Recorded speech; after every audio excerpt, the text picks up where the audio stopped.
Sí. Buenas tardes, soy Arturo Roa, director del periódico Agricultura y Ganadería. Estamos aquí en compañía con Elmer Tovar, para muchos conocidos, para otros desconocidos, pero les voy a contar que Elmer Tovar es un periodista especializado en temas económicos, fue editor general de Portafolio y bueno, tiene muchos estudios económicos en su cabeza. Elmer, buenas tardes. Buenas tardes, Arturo, y un saludo para la audiencia. Bueno, yo también me encuentro con Germán Germán Núñez, periodista del periódico La Economía, que también nos va a acompañar en esta entrevista. Y estamos con los colegas de Antioquia Solidaria, Carlos Alberto Redondo. Muy bien, Edmer, usted hoy presentó una conferencia hablando del presente de la economía y el futuro de la economía en Colombia. Cuéntenos cuáles son sus conclusiones.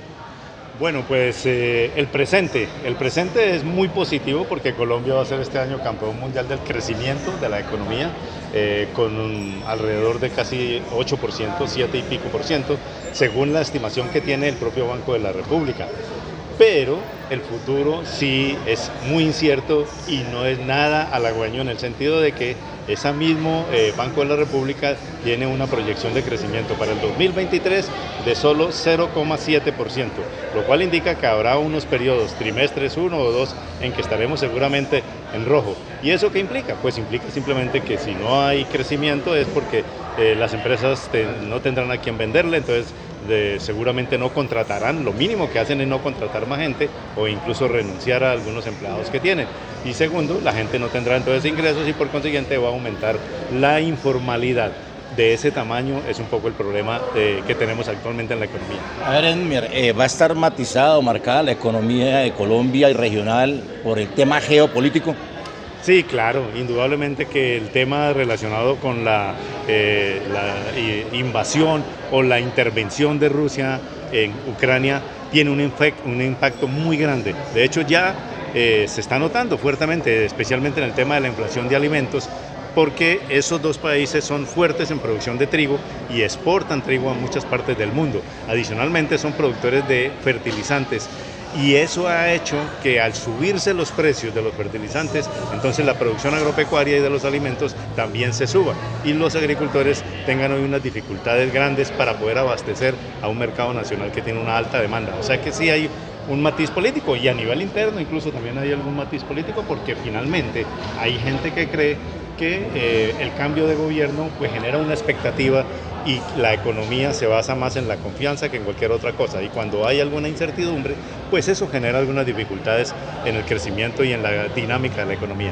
Hay una inquietud y es que Colombia es un país atípico. Cuando la región o el mundo decrecen, el país sorprendentemente repunta. Sí, veníamos de una inercia importante por la recuperación y la reactivación de la economía, que fue un factor que hay que reconocerle al anterior gobierno, en el sentido de que se procuró o se trabajó muchísimo con el objetivo de recuperar la producción. Al recuperar la producción, pues hubo realmente un buen abastecimiento de alimentos, no subió mucho la inflación y también la economía creció. Pero los factores que están acosando o afectando hoy en día a la dinámica económica pues hace que haya habido una inflación que termina generando en un aumento de las tasas de interés y adicionalmente eso afecta a la producción, encarece y lo que va a hacer es entonces afectar la producción de las empresas y vamos a ir hacia un año difícil que será 2023. No significa que el mundo se vaya a acabar ni mucho menos, habrá soluciones a una crisis porque como ustedes saben en todas las crisis que se registran siempre hay oportunidades. Nada apocalíptico, nada parecido a la crisis del 29 o a la crisis de los 30. No, en absoluto, no, Germán, no. En ese caso no pasa nada. Digamos que aquí lo que hay que hacer unas correcciones y hay un cambio también en el sentido de que, por ejemplo, la nueva política económica tiene un sentido mucho más social y eso va a hacer que lo sientan. Quizás si se cumplen todas las promesas, como la de redistribución de tierras, como la de atención a las personas de menores ingresos, pues seguramente ellos van a sentir un alivio, mientras que el resto de la economía, que siempre ha tenido, digamos, la posibilidad de ser empresarios y grandes empresarios, pues van a tener quizás no un año tan bueno, porque finalmente se van a afectar. Pero la redistribución del ingreso podría darse si efectivamente se cumplen todas las promesas que hay, en el sentido de que haya una política social fuerte y sólida. Las transiciones cuestan, ¿no?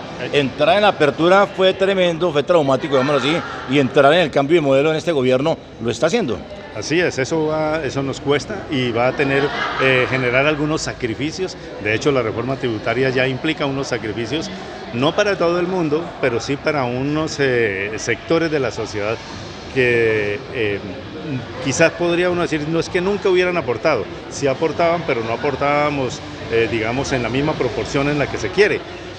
Uno diría, ¿y cuál es el ejemplo? El ejemplo más concreto es que quienes tengan un ingreso superior a 13 millones de pesos, que es lo que dice la propuesta de la reforma tributaria aprobada en el Congreso en primer debate, pues tienen que pagar un impuesto superior. Y la verdad es que en Colombia no hay muchas personas que ganen más de 13 millones de pesos y hay que tener algo de conciencia sobre la situación que vive el país, y yo creo que yo soy uno de los que a mí me afecta eso, y entonces pues, pensaré que no estoy preocupado por eso realmente. Una pregunta capciosa, ¿Hayek o Keynes? No, yo creo que Keynes es muy importante en el sentido de que este señor lo que proponía era que el Estado es el que debería intervenir también mucho cuando el sector privado no lo podía hacer. Y llegó la hora en que el sector privado dice que no lo puede hacer, pues entonces que el Estado intervenga. Pero el Estado tiene que tener plata, y para eso entonces lanza una reforma tributaria que vale 22 billones de pesos en esta primera etapa, primer año, más unos 25 billones de pesos correspondientes a ajustes en la evasión y la elusión de impuestos. La gente evade impuestos o elude impuestos, es decir, no paga lo que corresponde, y por consiguiente eso hay que recuperarlo, que la gente pague lo que es, y así no tendrán que pagar más los que definitivamente no deberían pagar impuestos. Pero sí, el Estado va a tener una gran intervención en estos momentos. ¿No sería más consecuente el tema tributaria que bajara el IVA, que bajara el impuesto de renta para que la gente se formalizara y pudiéramos multiplicar recaudo? Sí, pero el problema es en que efectivamente eso hay que buscarle finalmente un equilibrio entre, si yo bajo impuestos, más personas pagan porque es más poquito y está en capacidad de pagar, o si los pongo más altos y menos personas pagan porque son los que tienen la capacidad de pagar también. Entonces habrá que encontrar un equilibrio. No sabría decir uno en estos momentos cuál de todas es, pero el problema es que hacia donde vamos, hacia una economía en descenso, pues seguramente los que no tienen capacidad de pago no van a pagar nunca, y va a quedar así. Entonces por eso toca recargar un poco también los que finalmente tienen capacidad de pago, que es lo que finalmente el gobierno requiere para poder cumplir con sus metas de recaudo y cumplir con sus metas de apoyo a precisamente la población que ha tenido siempre dificultades. ¿La agricultura es el camino? Es uno de los grandes caminos, la agricultura, efectivamente, del país, pero el país debe trabajar fuertemente en eso, modernizar su agricultura, ser competitivo a nivel internacional, pero requiere de la ayuda del Estado a través de centros de acopio, de distritos de riego, construcción de vías terciarias. No es lo mismo que un campesino de los Estados Unidos o un farmer, como le dicen allá, saque su cosecha por unas autopistas estupendas, mientras que aquí la tenemos que sacar por trochas, o en mula o en burro, porque eso nos sale costosísimo y así no podemos competir con nadie. Entonces es necesario que haya infraestructura de vías, y adicionalmente también mucho que tenga que ayudar en el tema de la comercialización, que es el principal problema, porque cada producto, o por lo menos algunos productos, tienen al menos 7 intermediarios. El campesino le toca una migaja de lo que vale una libra de yuca frente a lo que vale la yuca cuando ya está tostadita y lista para consumir por parte de las personas en sus casas o en los restaurantes.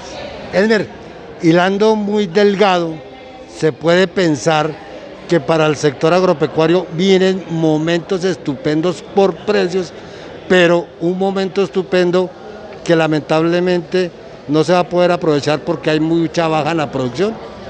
Sí, aquí el tema de los precios, por ejemplo, el café hoy en día está a muy buen precio, pero hay poquito, entonces casi que lo uno compensa lo otro y no lo deja progresar. Indudablemente que no se puede negar que la caficultura hoy está en mejores condiciones que la que estaba hace 4 o 5 años, cuando el precio estaba por debajo de $1 la libra. Hoy en día estamos y ya llegando casi superando los 2 millones de pesos la carga de café seco de trilla. En el resto de la agricultura sí tenemos unas dificultades y es que son unos ciclos de producción muy grandes. Entonces cuando los campesinos ven que viene un periodo o acaban de pasar por un periodo de escasez, entonces siembran demasiado y vuelven e inundan el mercado y termina uno viendo a la gente vendiendo papa, bulto de papa a 25.000, 15.000 pesos en las orillas de la vía Bogotá-Tunja o en todo el departamento de Boyacá. Debería haber como una especie de programación de tal manera que la gente no se pase de producir más de lo que corresponde porque entonces se afecta a su negocio. Y eso lo hace en todo el mundo, eso lo hace el productor de zapatos. El productor de zapatos, si ve que se le venden 50 pares al mes, pues produce 60 máximo, pero no produce 100 ni 200 porque entonces queda con los zapatos guardados y lo que hace es perder plata. Los agricultores también tienen derecho a programar su producción con el fin de que tengan un precio justo y una rentabilidad adecuada. ¿Alguna vez lo ha dejado un avión? ¿Señor? ¿Alguna vez lo ha dejado un avión? Sí, no, creo que una vez, pero ya se me olvidó. Sí, Bueno, esperemos que esta no sea la segunda vez.